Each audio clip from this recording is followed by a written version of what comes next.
Hey everyone, welcome back to another episode of Advanced League Tips, a series where we take a look at each champion individually and break down their lesser-known combos, as well as animation, cancels, input buffers, and item active interactions with their kit.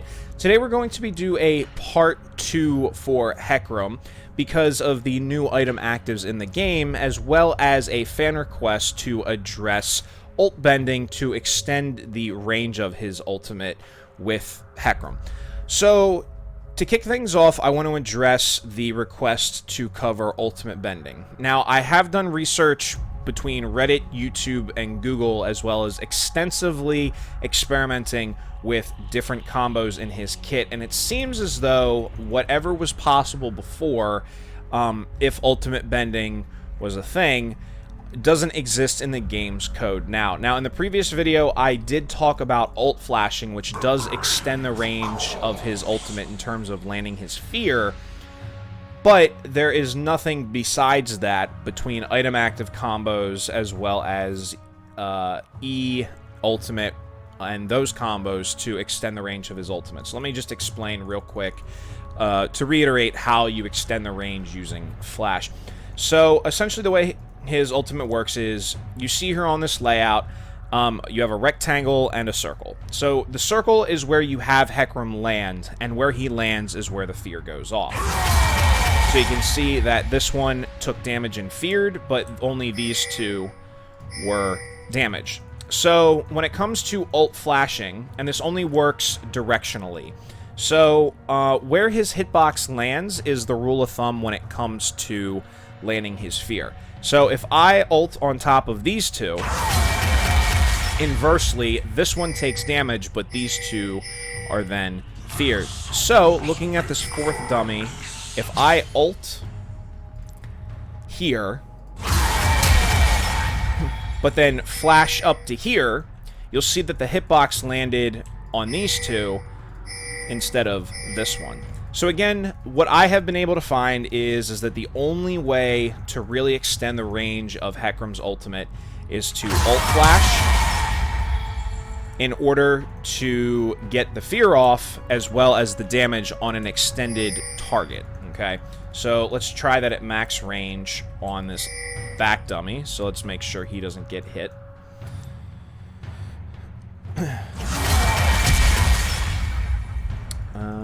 I think what happened there was I ended it too soon. So, let's back up.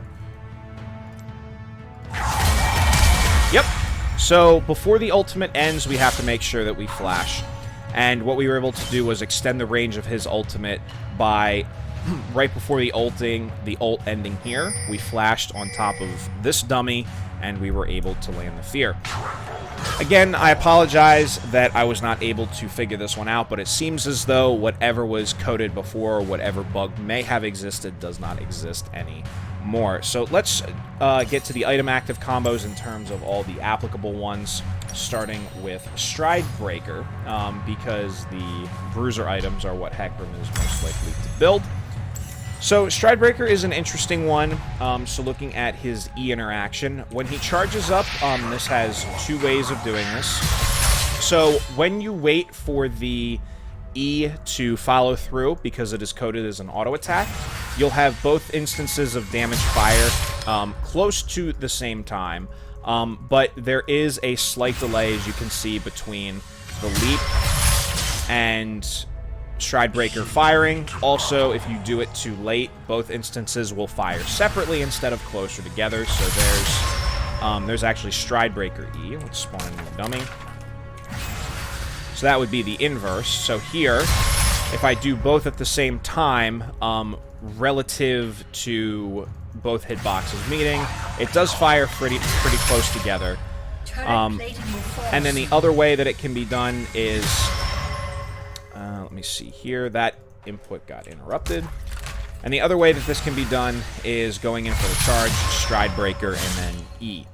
Looking at that one more time. Charge, Stride Breaker into E. So that one's pretty straightforward. And then looking at his ultimate, this one's interesting because it can actually be used as an interrupt. So I had already discussed the rules of how Hecarim's ultimate works. So when we charge in, we can then activate Stride Breaker after he lands. However, this does not affect the fear for his hitbox in terms of extending it.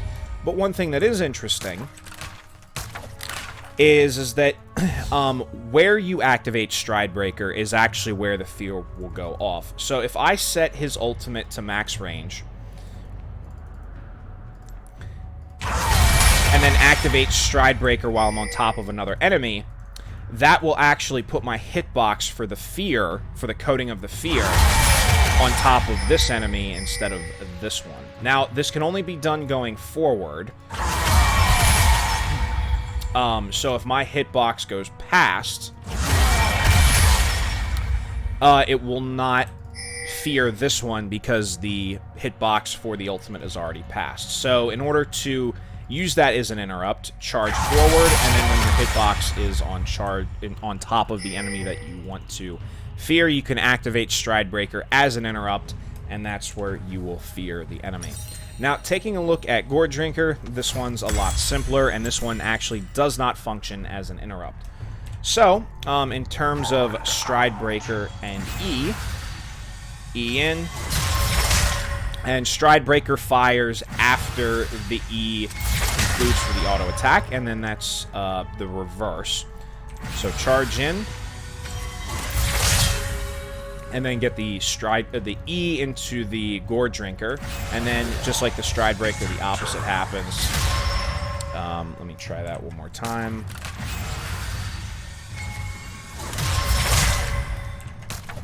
One more time. You basically do the inverse, so Gore Drinker and then into E. That one's really not as useful, but then looking at his ultimate, like I had mentioned, this one doesn't work as an interrupt.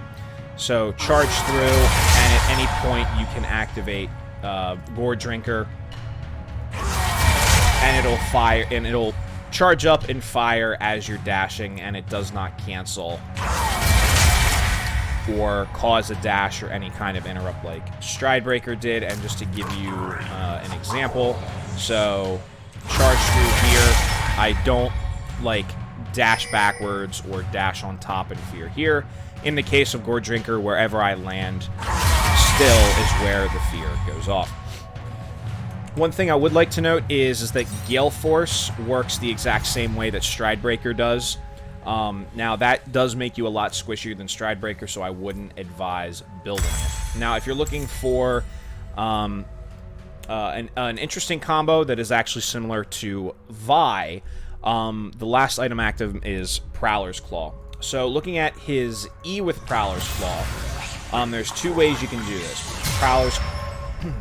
Sorry, let me do that one more time. There's actually two ways you can do this. So if I charge forward, Prowler's Claw, and then E, is a little interesting. You can actually charge through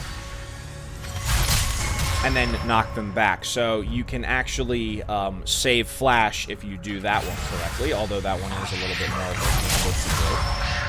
And then when it comes to doing them together, if you wait for the E to follow through, just like Vi, you can fire both instances of damage at the same time on the enemy.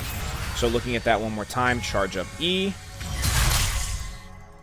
land the dash on the auto attack, and activate Prowler's Claw at the same time, and you'll get both instances of damage. Let me not click on a second target for doing that.